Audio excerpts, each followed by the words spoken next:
So I've got a new item I'm working on today. I think I don't know whether it's ready to go or not, but we'll see. Yeah. So. Is it as good as Peter Selby's Guess the Goal? Oh, nah. the best item. No, yeah, no, it is. Good, Wow. It's better than that. It's better than Peter Selby. Let's go. Well, I tell you what, let's get on with the show, and then you can tell me.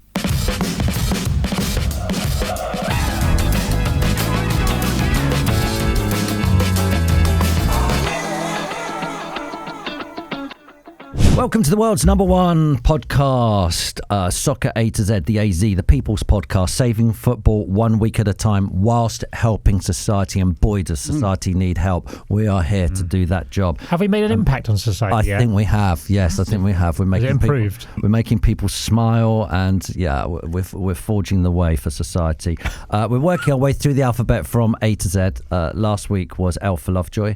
I'm no Stephen Fry, but I believe today's letter is M for money. Ooh, ruins the game, money. Ooh. No injury problems here. Full squad again. Helen's here. Hello, Helen. Good day. Tubes is here. Hello, Tim. Joe's here. Hello. And Robbie's here. Hi, everyone. Can I do a bit of, before we get stuck into, is everyone all right? Yeah, all good. Before we get stuck in, can I do some viewer updates? Yes, just please. Because our listener, viewer, whatever, reader are joining in. And so David Huckin says, how could pubes... Who was it called you that? Joe Cole, Isha High Street. I was buzzing. How could pubes miss Matt Legod Tissier from One Club Players last week? Of course. Poor. Just poor. And that is poor, because he was. Poor. Do you remember he was going to come to Chelsea? Yeah. You know, Matthew Harding wanted to get him over, and he said no. I want to stay played with Southampton. So he's and he's probably number one. And it's also M for Matt Letitia, and the goals he scored over unbelievable. Yeah. That one against Newcastle, that game against Newcastle, we scored 2. They were just absolute worldies. Blackburn, Tim Flowers. Joke. Every now and then there's a player who just feels like they're playing on a different level to everyone else, isn't there? There was a time where Henry at Arsenal just looked like he was in the Matrix or something. He just looked like everybody else was slow motion. Playing in a big black overcoat. Yeah, he was just so good. Cole Palmer now. You're going to be... Oh, there we go. Ding, ding. Cole Palmer. Do you know what is true? Oh, did you see him at the weekend? Oh, assist the goal. It's freezing. Cole Palmer. Do you remember last week Al said a fun name for Helen's animal prison is Animal Alcatraz? Well, Ben Taylor said, can I advance on the message on today's pod about naming Helen's prison Animal Alcatraz? Surely it becomes Animal Alcatraz and Animalcatraz. Animalcatraz. Yeah. So when you do your sign, Helen, above the prison, are you going to have Animal Alcatraz and we should get one made up, shouldn't we? Yeah, get Escape from Animalcatraz with Clint Eastwood. And then Ben Taylor goes on to say, also, does she have death row or a dispatch row? Dead chicken walking. One of her dogs plays dead. Next thing, yeah. Where do you bury the dead animals? What happens to them? Face when my cat died, which was really sad, I didn't realise how sad it was when my cat died. 17 years old. I didn't realise how much impact. Some innings, that. Yeah, what impact it would. But you take. I took her to the vet, and then they said, "Do you want to? What do you call it? Ashes back. Yeah. Do you want the ashes back? And you said, yeah. Well, after what's it called? What's it called when Cremation. Cremation, that's the word, yes. Cremation. And I went, yes. And they're like, oh, that'd be 600 quid, please, or something ridiculous like that. I got done for that. Dog's ashes are still on the shelf in the living room. But I did look up, and you can put domestic pets, I think, in a bin. But you wouldn't do that, would you? Because it's your precious thing. They get you when you're at your most vulnerable. But what happens on the animal prison, though, Helen, when they... Puts them on a stake to warn the others. Well, the one thing that you're not allowed to do is just burn them in a incinerator, because if they've died of illness, then that could leach into waterways and further infections. So if you have a large animal, then you have to ring. It's the old-fashioned knacker man. Which so if because your rheas are huge, if a rhea dies, have you had any rheas die yet? Yeah. Dispatched. I thought you said your rear is massive. No, they're a bird. It's like an emu. It's great. They're huge. Yeah. These things are like. Have you seen them? I went Plenty of meat on the drumsticks. I went to the prison and the RIA attacked me. What does the knacker man do with them? Well, it's all about the guts. You have to, because if you registering that the guts have been disposed of properly, because obviously not many people have a license to dispatch animals at home for meat. Yeah. That has to be done properly and professionally, obviously. But even if you were to home rear an animal for meat, the guts still have to be registered when they're taken away. So if the animal has died or if it's been culled for food. So do you need a license? No. You dispatch things. But you can't. Oh, yeah. I only dispatch sick chickens. Okay? Nothing else. But do you need a license for that? No. No. Are you allowed to? I ain't got it yet. No. Are you allowed to bury the animals? No. Then? You're not. No, because if they're infected, it can leach into waterways. Right. Okay. You can bury a dog. It's if we got any. Yeah, you can in the back garden. Yeah. Helen, have you got any farm news, by the way? Small holding news. Dogs don't generally die of things that, foot and mouth and stuff like that. Well, farm news this week. I've lost my phone on the small holding. In a pig? Who are you blaming? Well, I did metal detect the pig's belly. What? Right. There you go, Robbie. Yeah. Well done. Just in case. Pigs eat everything, as we found out, including humans. Thieves. Yeah, tomorrow. It'll be a week tomorrow. I know that I had it at 4:15, which is just getting on for dusk. So I know it's on the small holding because I sent a last message at 4:15, and then I went round and did bedtime, the animal's bedtime. Reading stories. And then, you call it birdie bedtime. Everybody. Why don't you ring it and see what answers it, and if it goes oink or moo or nay, it'll give you a rough idea of where it is. Yeah. So after I thought, it'll turn up somewhere, and it didn't, and it hasn't. So then I thought, what if the pig's eaten it? So I metal detected the pig's belly. Just to see, but I think it would have come out the other end by. Well, would a pig eat a phone? They eat everything. They eat humans. They eat everything. They don't eat everything. They don't eat onions or peppers or mushrooms. Yeah. Okay. Our dog wouldn't eat mushrooms. Maybe it's an innate thing that they just know not to eat mushrooms. Fungi, yeah.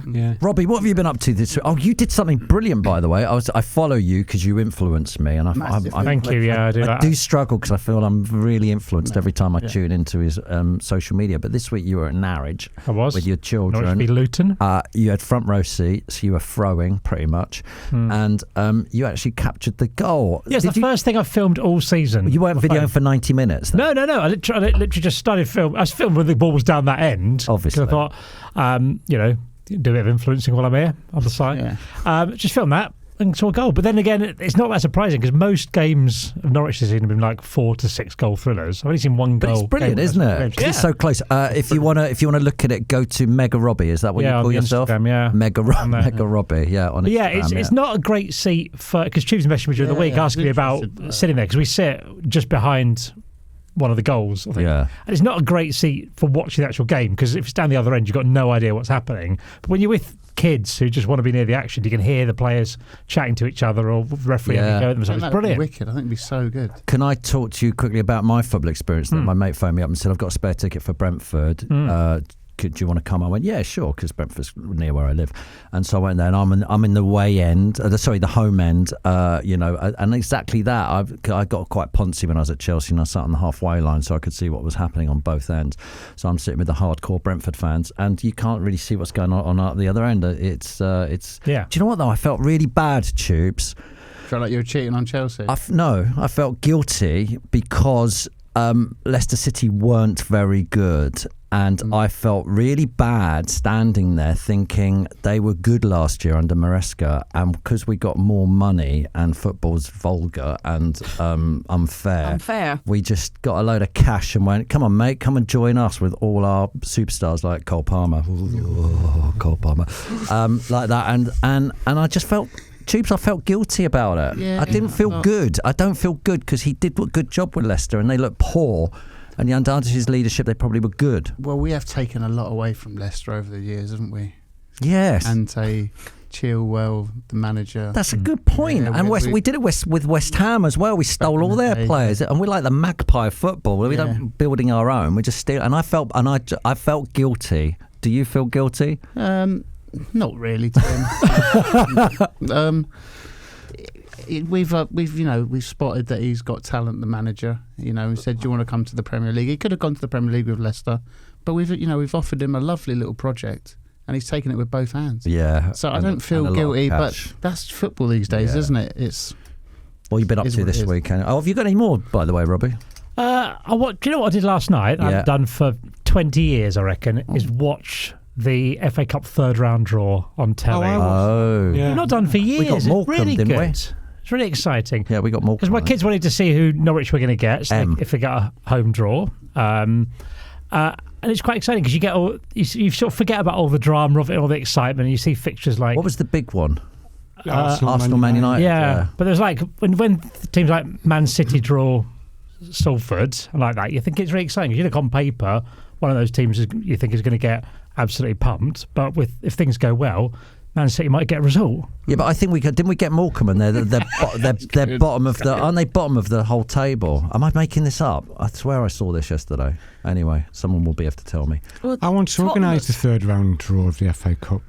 You organised it? Yeah, I did. You're busy, aren't you? When I was working at the FA, and they said, what can we do to spice up the third round draw? So I got Noel Gallagher and Serge from Kasabian in to do the third round draw. And they picked out Leicester v Man City. You couldn't make it up. You could not make that up. You could not make it up. Paul always delivers. Yeah, Chelsea Morecambe. Joe, why have we not brought this up, by the way? That only this week I realised that you changed the name of your stadium to Tough Shit Stadium. I mean, I can't believe. It's been called that a while now. Well, this season, right? Or last season? Yeah, I think it was this season, yeah. Okay. Was it this season? Can't remember. But everyone still calls it the Reebok. Yeah, but what? You can't call it that, can you? Tough Sheet Stadium. No one does, apart from the away those fans. who have to. The away fans? Yeah. Can they not see what it sounds like when it's like... Did they not sit there and go, we can't call our stadium Tough Sheet? They were probably the highest bidder, sheet, I'm saying sheet, by the way. SHEET. Tough Sheet. Bed sheet. Like bed sheet, yeah. Yeah. It's insane. Well, it's not worst things in the world, aren't there? Good point, Joe. The Tough Sheet Stadium. Joe giving absolutely no sheets about What have you been up to this week? I've been working on the FA Cup at the weekend. I've been working in the village shop as well. Oh, go on. Oh, what's that then? Yeah, well, you just volunteer, don't you? It's good.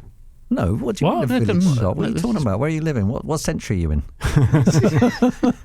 Why'd you volunteer? Isn't it a business? Well, yeah, but there's they don't pay people to run it, do they? So everyone just gives up a couple of hours. Where are you? Are you living in Fraggle Rock? Where are you living?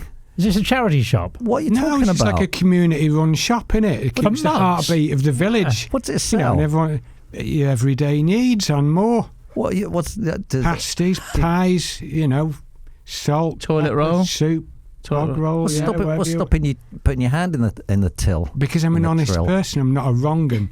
All right. I could, but I don't. Did you know how to work the till and all sorts? Yeah, is it a barcode system or have you got an old-fashioned? It's got a scanner. It's not like Dickensian. It's not some workout. Do you have to wear one of those? You have to wear one of those brown overcoats. They tried to get me to put an apron on, but I refused. How do they know you're running the shop? Did you have to wear a badge? I'm still behind the counter. It's pretty obvious to work out. Well, is there like a newsletter that goes around the town saying this is the day you're doing it? No, there's a rota in the shop, and if you go in for summer and there's a gap in it, and you think, I can do that. I can do a couple of hours Wednesday morning. Who gets the profits? Do it. Yeah, it all gets ploughed back into the shop, doesn't it? Who owns the someone's shop? earning the community. Oh, I don't know. Did they announce you as a celebrity? We've got a celebrity shop. You know when you go to club shops and they'll have Pat Nevin serving behind the counter? No, it wasn't like that. Joe's serving you pasties. No, I was just one of the people, man. You're just one of the people. Yeah. Were you wearing a beret? Funniest man in the world. Shop. Come to the shop. buy It's a very something. friendly shop. Everyone comes in and goes, "What a lovely shop." What's the best seller? Oh God, the pies go easy. What flavour? Right. Well, you've got cheese and onion pasty, chicken, steak, Cornish pasty. What sort of steak three is it? sides of the sausage roll. What sort of And there's a sort steak of kiddly? It's not steak and kiddly, no. What I said, did I? And there's a weird spinach lattice thing. Oh, I like them. Yeah. I'll be honest, we just want it. We don't care. We just wanted to hear the Tubes. kiddly joke. I went to watch Robbie Williams' film premiere. Oh, And wow. I've got to What be was it honest, like? it is incredible. It is so good. So I have to say, when I saw the trailer for that, I thought that is one of the most genius ideas ever. It's his life story, but him as a chimpanzee. Yeah. Performing monkey. Yeah. And they obviously use CGI and stuff, but it's very much like that Sing movie that I've had to watch with my kids, which is good. But it's like that kind of thing, isn't it? It's awesome. This is definitely not for kids either. It's quite rude, but it tells his story. It's like from him as a youngster, but he's like you say, a chimpanzee. Is it voiced by him? Yeah, he does voiceovers in it and stuff. But the whole thing's brilliant. I was like, how's this going to work? Yeah. When he told me he was doing it, he goes, I'm doing a film. Is it? I'm going to be a chimpanzee. Sorry. When And I he was like, told me, yeah. friends with Robbie Williams. Is it a cartoon? No. How do you It's know like Rob- an actual monkey. Joe? Yeah. Who cares? He knows Robbie Williams. How do you know Robbie Williams? Robbie Williams is a mad story. I went to do an interview with Robbie Williams. It's not that bad. No, but Yeah. I Love Football. Yeah. And it was a segment called I Love Football. Yeah. I'm going to try and keep this quick because I know we've got an action-packed show. So it was at Stokes, at Port Vale grounds. And so he was doing a press conference. So I walked through the door and then during his press conference he went, all right, you're right. How you doing? And everyone's looked to the back of the room and I've looked behind me. And my mate's gone, I think he's doing that to you. But I've never met him. So I was like, is he looking at me? So I was like, all right. So then when we went to do the interview in the stands, he was like, I love all your stuff. I love your golf stuff. I follow you. How long your goes drink." this? How long goes there? Probably about 4 or 5 years. And now you're best buddies. Well, not my best buddies, but he was so supportive of all the alcohol. Like, obviously being an alcoholic, obviously his past. So we were talking. He was like, for anyone who's just joined in, Tubes has given up alcohol. Yes. He's Pubes is an alcoholic. Yeah. He was really supportive. So then he started phoning up like every other day for chats, and then we did during COVID. We did a Panini sticker album together on Zoom. Yeah, me, him, and Andy Goldstein. So he's been really supportive about the alcohol and stuff. And since then, we've kept in contact, and he invites me to mates stuff. with Robbie Williams. I'm not best mates. Take that. Mates with Robbie Williams.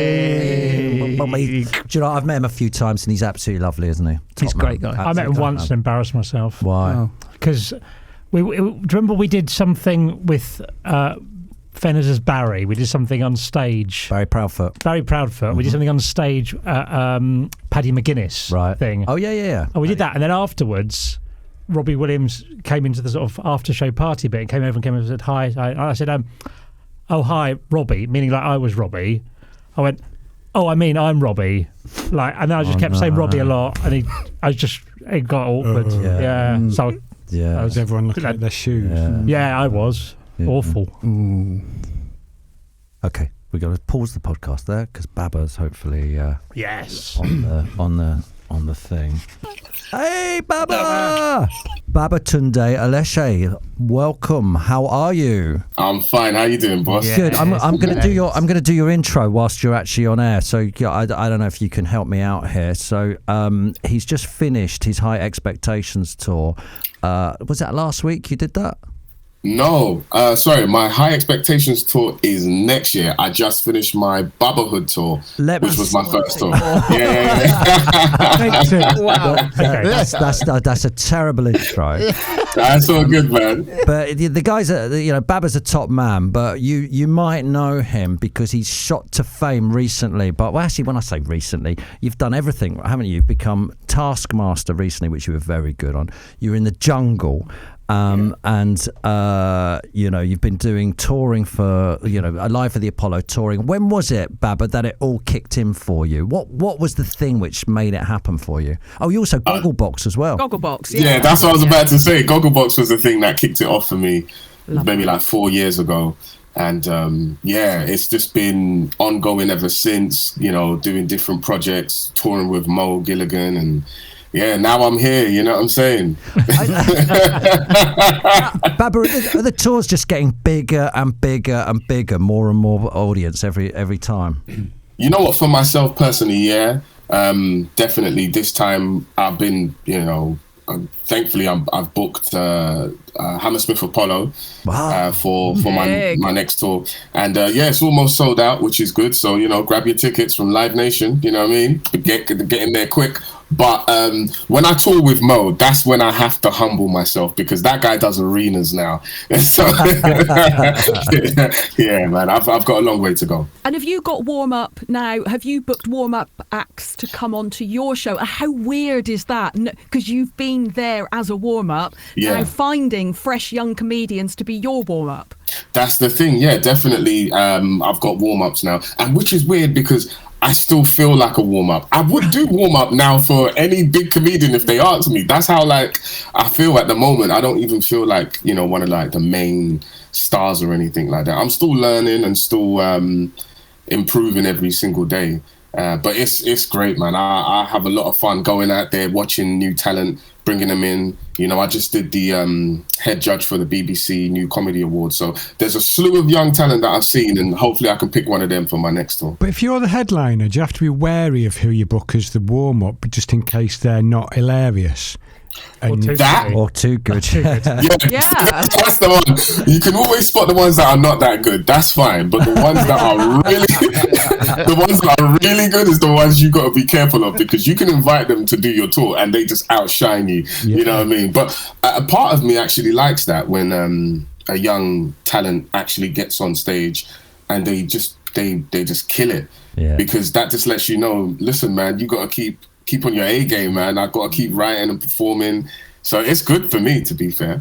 That's always the other thing about comedians, because if you're in a band, you can go and tour the same 12, 13 songs and chuck a couple of new ones in.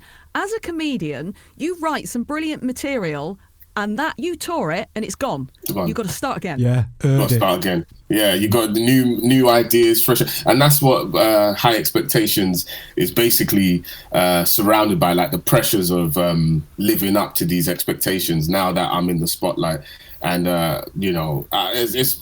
it's been, especially off the back of my last tour, because we did so well.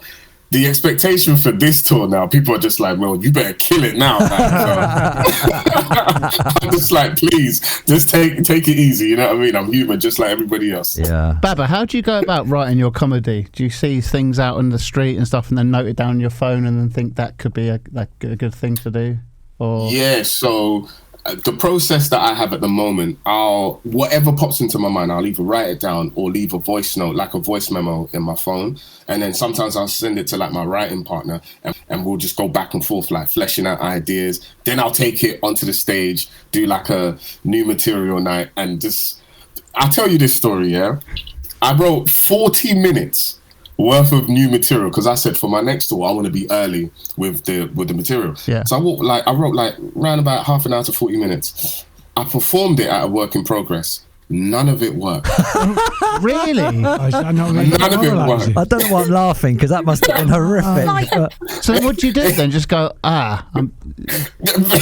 basically. Oh dear.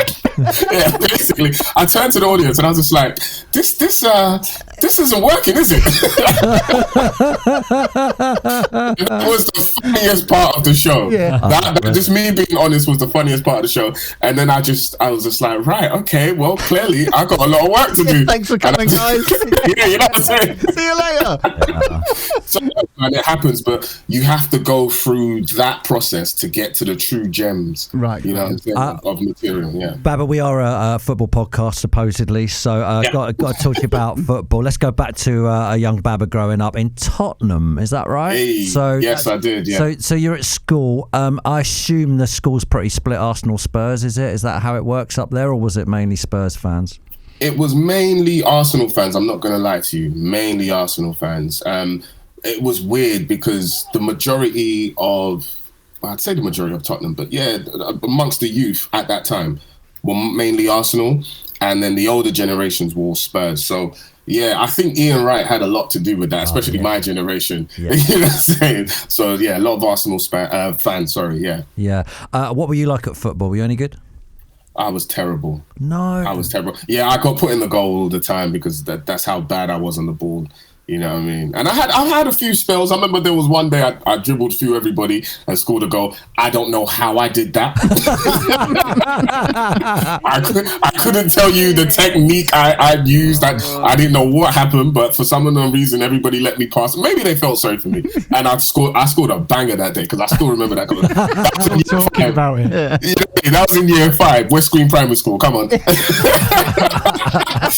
But mainly, I was always put in goal just because I wasn't good. No. Yeah. What do you think of Arsenal this season then? Because you were tipped to win the league, but Liverpool are looking strong, aren't they?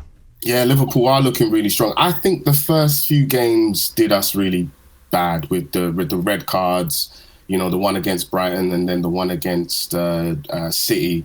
I think those 2 games particularly, because we were on the cusp of actually potentially going on to win those 2 games. And so I think that's definitely 4 points dropped off of that. And then, you know, Odegaard being out for a bit kind of slowed us down. So, but you can't deny Liverpool are just looking incredible, man. So I can't even hate. I wanted to, but yeah, I can't, man. I can't. Well, listen, Baba, thank you so much for joining us. I understand you've got this tour in 2025 called High Expectations. You've done your research. Yeah, it's a huge 48-date tour. Yeah. None of the material works. Yeah, exactly. 40 minutes of no laugh. Yeah, get your tickets. Listen. Just before we go, listen. The material works now. If people want to come and see me work my material, just go on my website, Babatunde Aleshe.com. You'll see my work in progress dates. Come along and help me go through the process of actually fine-tuning this tour before we go out on the first date next year, September. So, yeah, man. Yeah. Thank you very much, guys. Baba, thanks for joining us, top man. Cheers, Thank mate. you. Thank you. Cheers. Take care. See you later, mate. Bye. Guys, you know what it is? It's the beginning of the month, our first show of the month, which means we have to go through our usual monthly review. What appraisals. Why? You're doing well, Joe. Well, actually, you're doing really well. Targets. Well, you keep winning the crown, don't you? Well, you know. Robbie's doing a lot of shelling peas. Robbie's doing a lot of cut and pasting, according to Helen, for research, actual work. But is everyone still having fun? Yeah. Yeah. No, you're not. No. Joe's never really had fun. No. At anything. Helen, you enjoying yourself?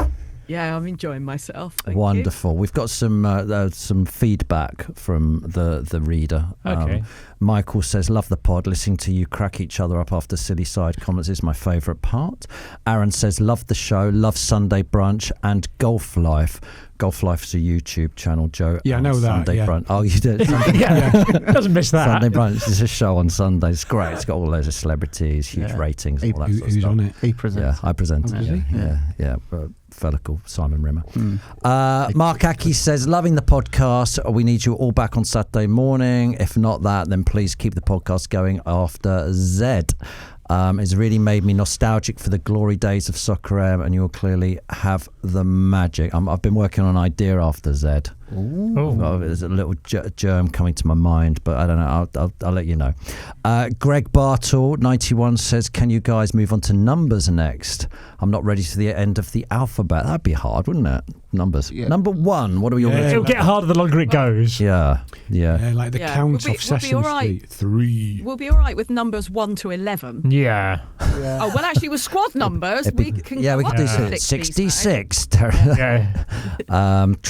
Rob Rusky says, best podcast going at the moment. Back in the day, says it's been brilliant having you all back. Love the podcast every week with the concept. I'm reminiscing so much, about everyone. Soccer AM. Thank you so much, everyone. Now, a work in progress. I've got a new item that I've started to write. And I thought I'd put it out amongst you lot and decide whether... Is this like Baba's works in progress? Yeah, like this. Yeah. Like a bit like that. Okay, so...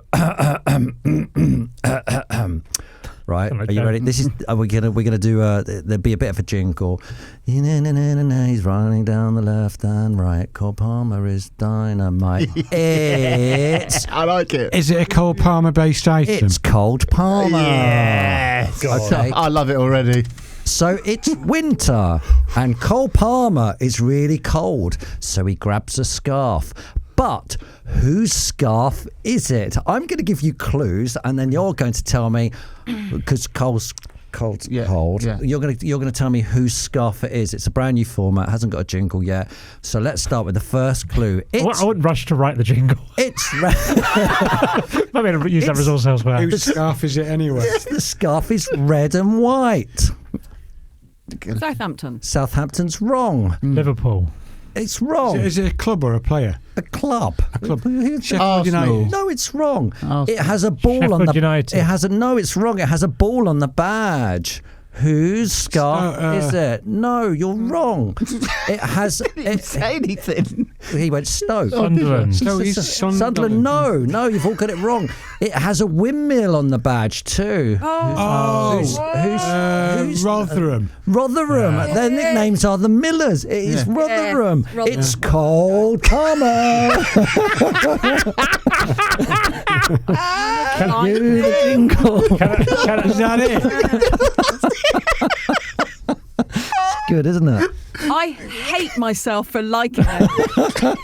It's just really guess the like badge in it, basically. It's just guess the badge, but you've made it about Cole Palmer. I hated everything about that. Any way to get Cole Palmer into the show?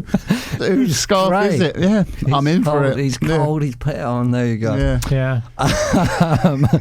Should we go on to our viewers? They've got some questions which have come in. Adam Leeson says, have any of you guys ever been approached to do celeb or Strictly? Joe says, what's your favourite World Cup tournament to watch? And Woody says, do you think the Premier League and Championship should be one Super League? We will answer those questions for you on the Friday show. Helen, have you got some M's for us? Yeah, I have. Loco says M from Megs. He wants to know if Soccer AM shortened nutmeg to Megs. No, I used to say nuts and Fenners used to say Megs. What did you lot say? So Fenners used to always go Megs. Nuts for me. And I used to say nuts. Nutties. Yeah, nuts. Yeah, nutties, nuts. So, yeah, but Fenners always said Megs, wasn't he? So we always had that. Yeah. Alistair Robson says Mr. and Mrs. Lovejoy. Back inside. Joe. Yeah. Go on, Joe. Mr. and Mrs. Lovejoy. Back inside to Mr. and Mrs. Lovejoy. Wow. That's bad memories, Sexy doesn't voice. it? Yeah. Matt Hawkins says, come on, Monday Night Football. And adds, this is a good point that I never thought about, because obviously my team has never been on Monday Night Football. When Monday Night Football features your team, you get a stress-free weekend. And then he doesn't say rubbish, he says the worst day of the week. You've got the end of that. You've got football to look forward to. Sorry, I made a right mess of that. Yeah, but we got what you meant. That's I agree with him. Yeah. Yeah. Tom Walsh says muddy pitches. Pitches these days, they're far too nice for playing football, and it's utter woke nonsense. I want to see someone running away celebrating only for the ball to stop rolling towards the goal in a big puddle of mud. Do you remember?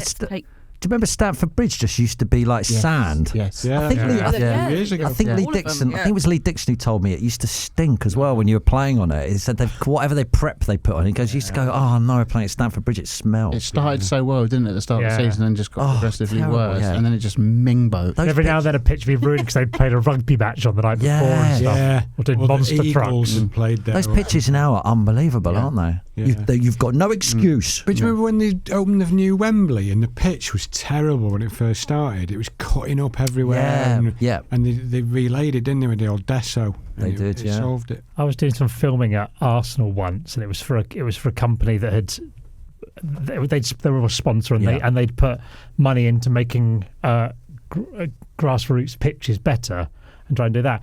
I interviewed Mesut Ozil for this thing, and he goes, "So is it important that kids have really good quality pitches?" He went, "No, not really." I went, "Isn't it though?" He goes, "No, I just learned it in a bit of concrete." All right, I went, "Yeah, but surely it helps kids." He goes, "I won the World Cup." I was like, "All right, fair enough." Before we get on to our M's, any others, Helen? Michael Brennan says Michael Carrick, the most underrated player in the Premier League. That's true.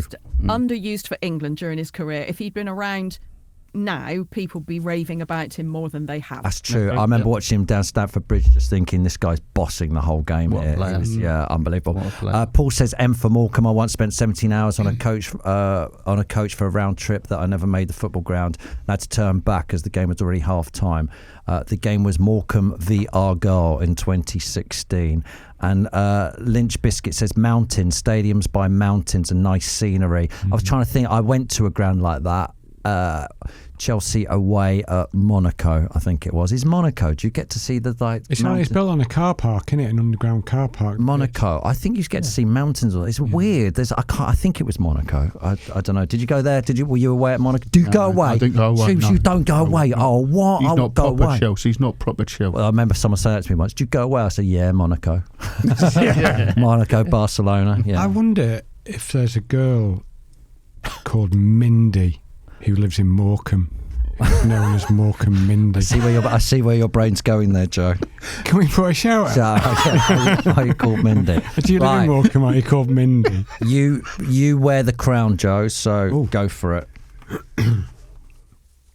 What are we doing, M? Yeah, M, yeah. Do you know what yours is? We're doing it right here. Yeah. Do you know what yours is? Do you remember? Or do you want me to tell you? Yeah. Bloody hell.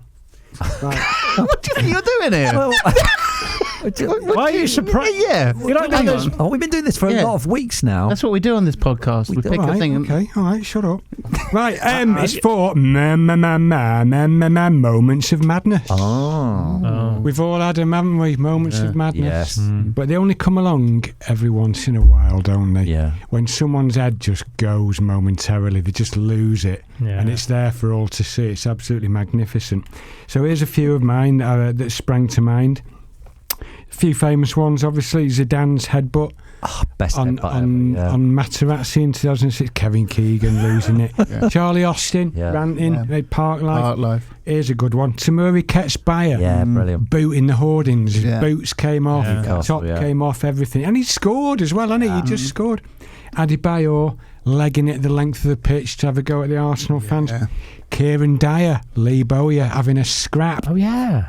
On pitch, mid-match. What about Franny Lee? Who was he fighting? Oh, Franny Lee and Norman Hunter windmilling, wasn't he? That was unbelievable. Yeah, brilliant. Yeah, that was a good one. There you go, moment of madness. Yeah.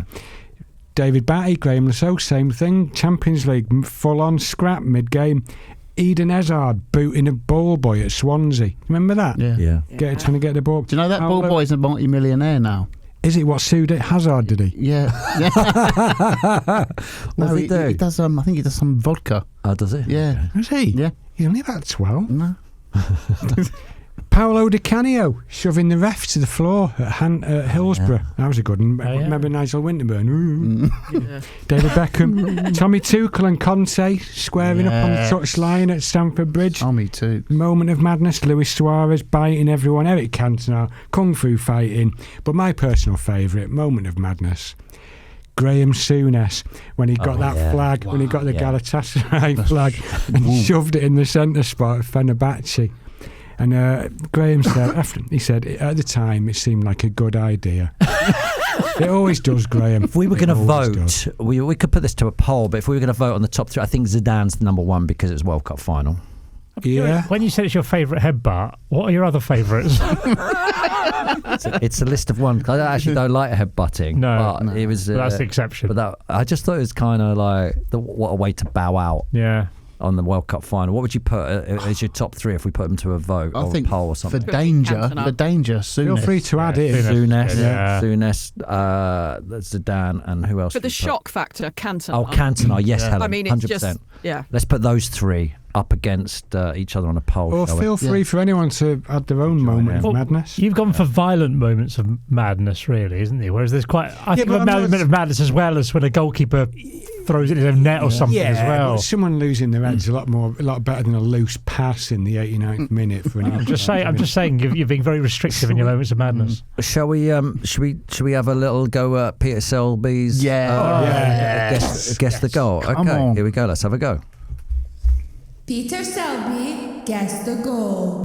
The midfielder 20 yards inside the opposition half and 10 yards from the left touchline. Plays a left-footed 40-yard high ball down the left side of the penalty area for the attacking fullback to run onto. 10 yards from the byline, 5 yards from the left edge of the penalty area. The attacking fullback gets there first and lofts the ball left-footed high first time to the left corner of the D, where the attacker stands underneath the ball and waits for it to drop and hits a first-time left-footed volley into the near left top corner, and it's a wonderful goal. The attacking fullback got there first down the left side of the penalty area, 10 yards from the byline, and hooks the ball first-time left-footed high, and the attacker standing a yard inside the penalty area in front of the left corner of the D, waits for the ball to drop, standing there, hits the ball before it drops and hits the floor. First-time left-footed volley, hip high into the near top left corner. It's a fantastic goal.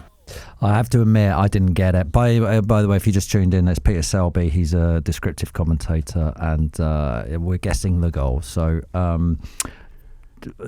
Joe, you're the only one with your hand up. You think you got it? I think so. Go on. Well, I'm going to have a stab at it. Is it Zidane? Yeah. Champions League final? Yeah. God, by well done.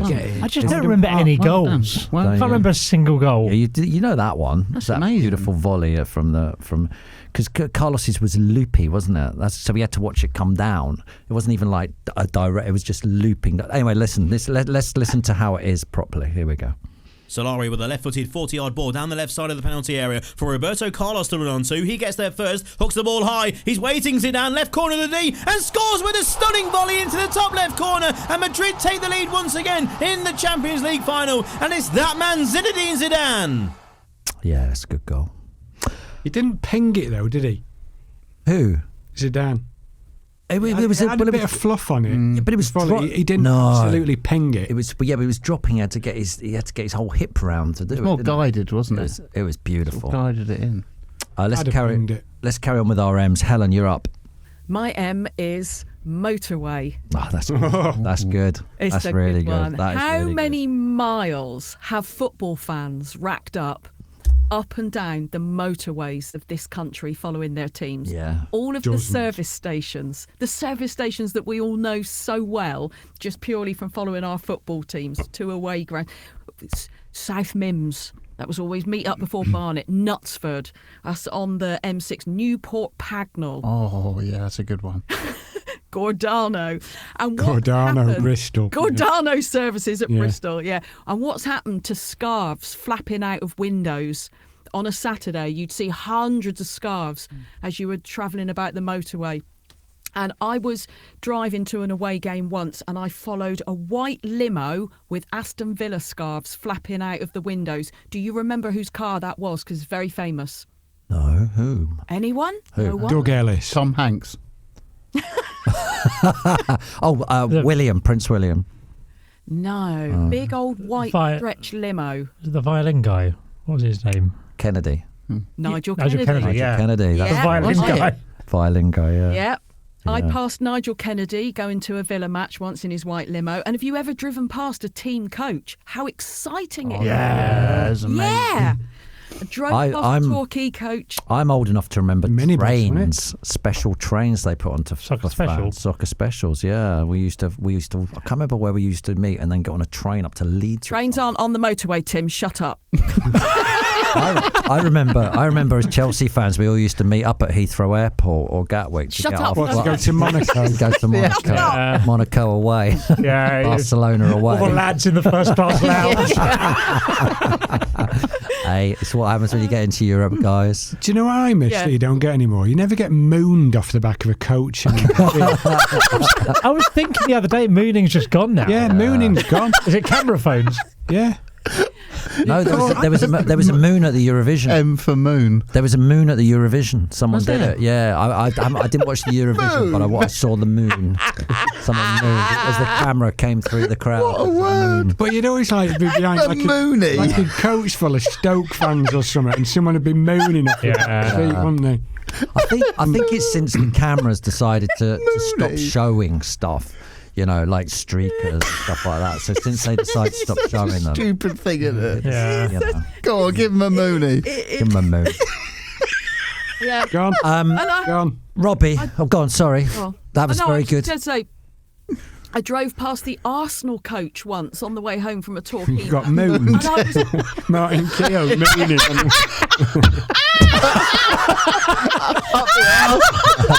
Yeah, definitely Martin Keown that.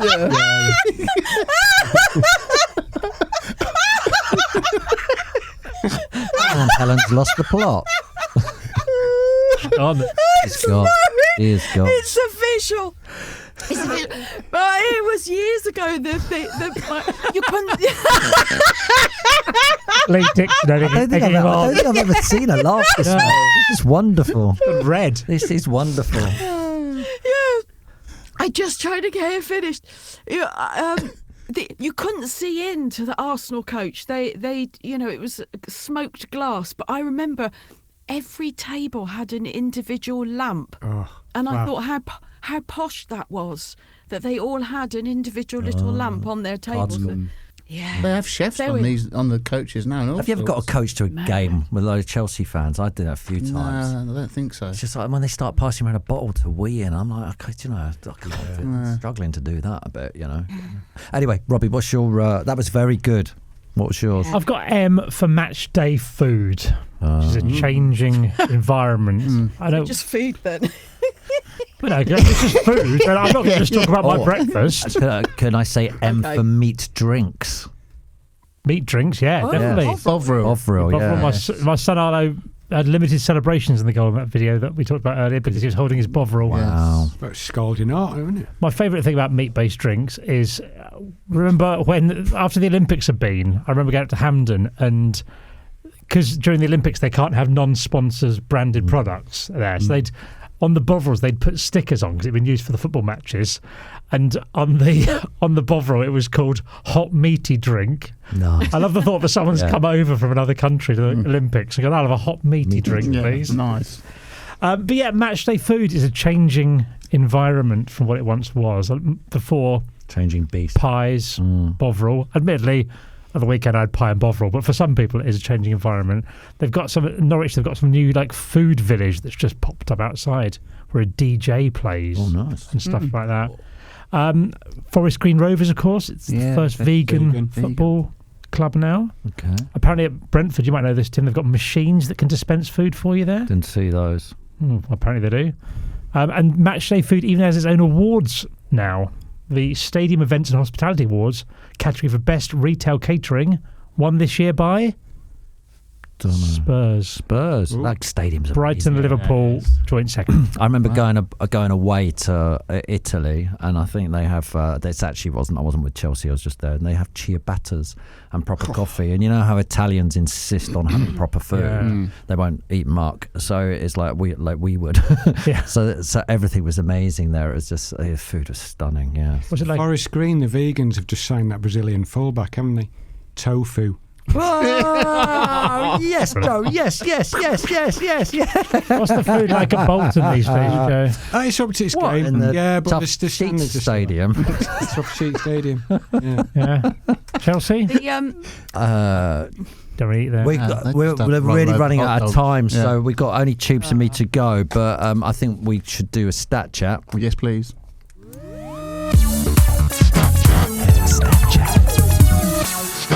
Right, stat chat. Are these stats or are they facts? Phil Seller says Blackburn Rovers have played over 670 consecutive games with at least one academy player in their starting 11, and we, the Rovers fans, love it. They love it. Is that a stat or a fact? It's a stat. Stat 600. It's got numbers in there. 600 numbers. Marcus Stats. Bailey says AC Milan won Serie A title in the 93-94 season by scoring just 36 goals. Loving the show, by the way. Is that a stat or a fact? That's a stat. That's a stat. Yeah, 36. That must have been horrific watching that team win the league. Putney Perspective says Fulham are unbeaten at home in European competitions in 23 games with a record of 17 wins and 6 draws. That's a stat. That's stat chat.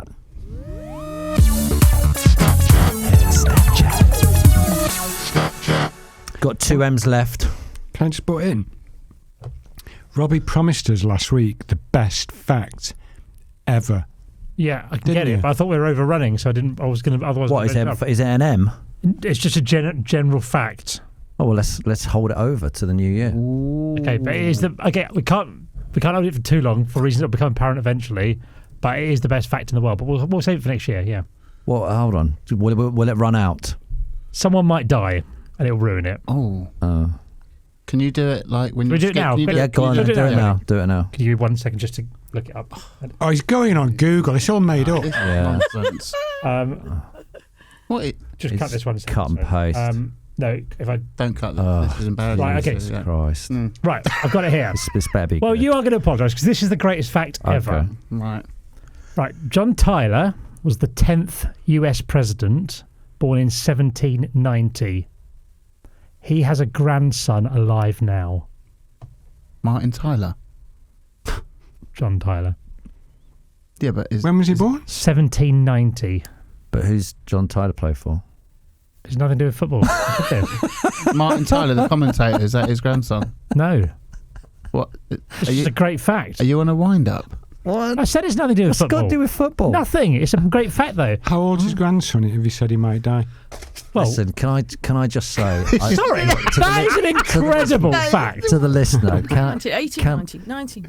Can I just apologise to the listener that this show's going to overrun and it's all Robbie's fault? If you'd like to write... You can follow him... It's 234 years. I know it is, Joe. It's an amazing fact. So, look, go to Mega Robbie. You can comment on our social medias or you can go to Mega Robbie on his Instagram and just throw him some shade. You're telling me that someone's alive at 234 years old?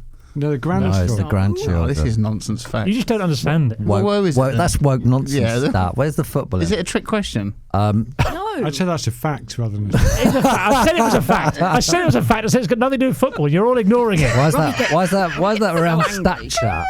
It's got nothing to do with stat chat. Joe, why did you bring that up? You ruined the show. It's going really well as well. Everyone was enjoying he themselves. promised it last week. He said, "Can I just let you know next week I've got the best." Who is it then? It's true. We're not even going to know who it is. There are people who are so annoyed there because they wanted to hear the rest of the fact. Go on then. What is it? No, because that is the fact. What is the fact? Is that it? Do you not think that's amazing? Yes. John Tyler Thank you, Helen. Does John Tyler play football? I don't know. Well, he doesn't. He's dead. Can we? What's the answer then? I thought that was his. What's the answer? That was his. Oh grandson. my God, Tubes! Did anyone understand it? not Tubes. I think Tubes is winding. winding you all up. Right, Tubes, it's your M. Let's go for it. M for managers. That'd be good, Tubes. M for managers. Mine is more of a question to you, lovely legends. If you could take one manager out, past or present, for a night out, easy, who would it be? Easy. And why? Helen, I'm going to start with you. Who would you like to go on a night out with? Easy. I mean, it's. Shall I start because I know the answer? Or okay, go on then. Oh, because I know the well. Go on then. Brian No, cool. Brian Clough, but I'd like to sit down to dinner with him and not go out on the town with him because I don't drink, so I wouldn't like to get Brian Clough drunk. I'd like to sit down and have a chat with him. I'm 100% in Helen's corner there. Brian Clough. I just think he was the most exciting guy ever to be a manager. To know his mind. Yeah, I just think he said really interesting things, and look what he achieved with Derby and Forest. Unbelievable. Jet bro. It's always the quiet ones, isn't it? Roy Evans. Night out in Liverpool with him. So it's Helen and me thinking football knowledge, and you're thinking who's going to have a good night out. Oh yeah, I'm going down that. Oh, it's always the quiet ones when the sun goes down. He'd show you the heart of darkness, Roy. See things that cannot be unseen. What?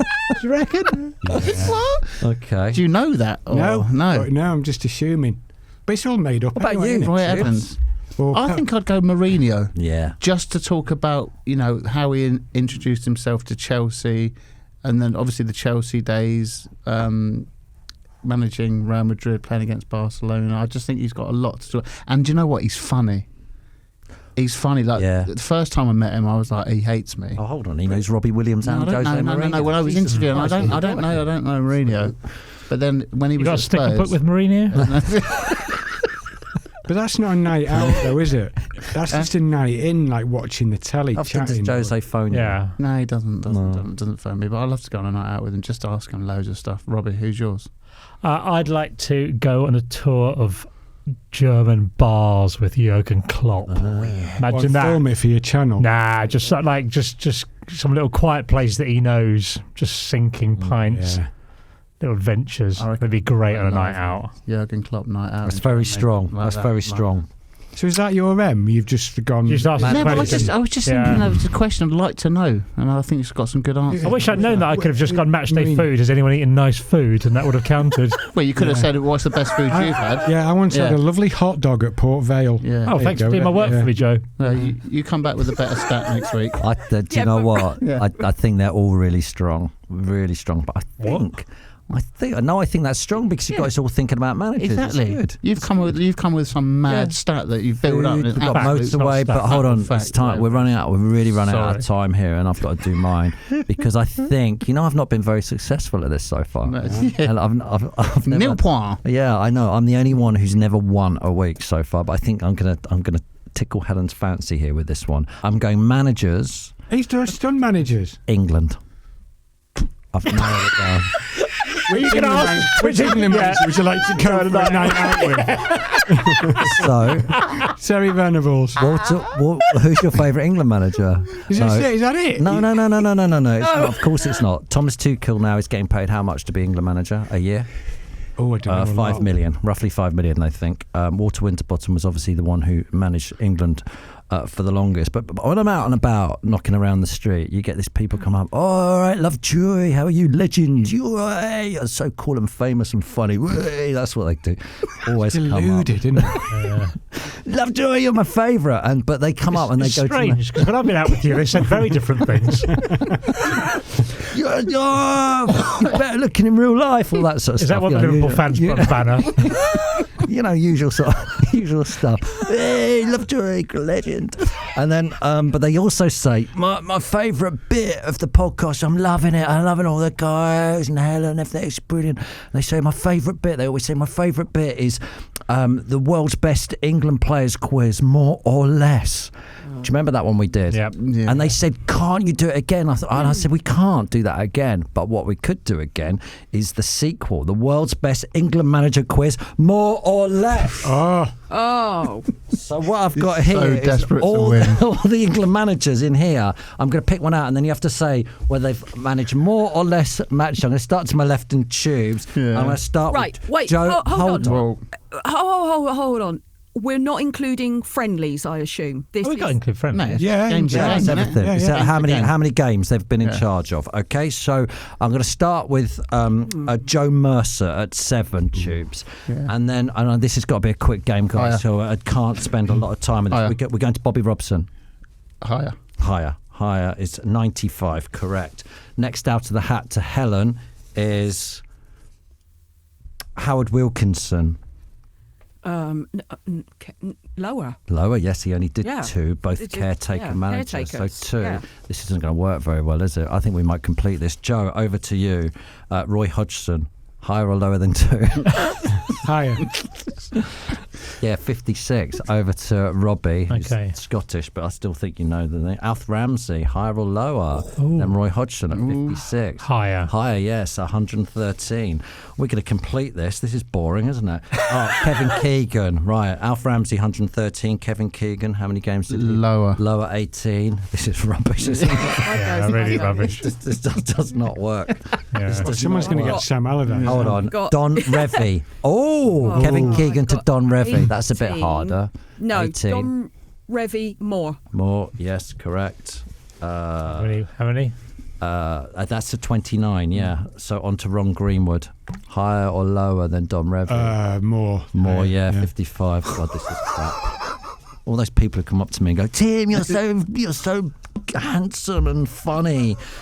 They're rubbish when they're talking about Walter Winterbottom, higher or lower than Ron Greenwood? Such a sad way to end the pod. I just don't care. Higher. Yeah. I was trying to get it wrong. I'm trying to get it wrong so it would stop. Oh, God, there's still loads. Look how many he's got. It's not working, Tim. Let's send it now. Can we just decide which one will be best of night out? Yeah. Terry Venables, done. Thanks for watching. Great. Thanks for listening. Do you still get van drivers giving you the special wave? They will after that. Joy, you absolute legend, you diamonds. Yeah, whoa. Helen, before you decide that I've won that, have you got some WWFs? Do it quickly though, please. Berkstom says when players pull their shorts up, usually during pre-match warm-up, making it look like they're wearing nappies.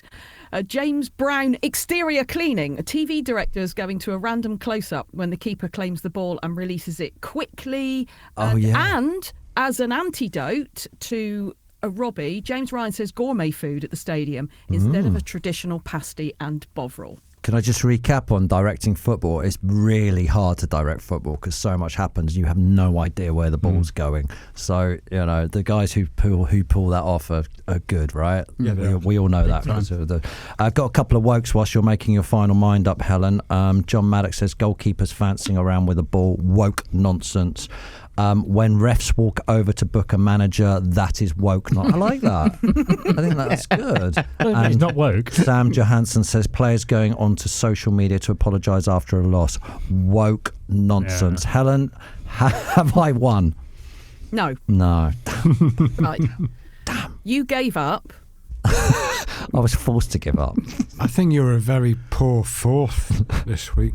Well, there's five of us, so who's worse than me? Who won you then, beat Helen? Robbie's fact. Don't give it to Joe again. I suppose it's got to go to Joe. No, it hasn't, because Joe did recycle some stuff. I mean, Ket's Bayer we've had every week, and the Kung Fu pick he used for K. Yeah. Robbie's was quite good, but he said, hey, there's a machine at Brentford that dispenses food. Yeah, Robbie, it's called a vending machine. She's got a good point. She has got a good point. They used to have them in swimming pools in the 70s. Tubes gave us a decent discussion with managers, because Tim and I both thought, wouldn't it be nice to go out to dinner with Brian Clough and get inside his brain? But you know what? For the image of Nigel Winterburn mooning me from the back of the Arsenal coach, which was total fantasy, I win with Moses. Yeah, I agree with that. Yeah. I win. And it was actually Martin Keown rather than Nigel Winterburn. Well done, everyone. That's been a joyous show. We'll be back on Friday where we have a special guest. Ooh. It's David Seaman. Oh, is it? Yeah, he's on the show on Friday. Tune in for that. We also have the questions and quiz. See you on Friday.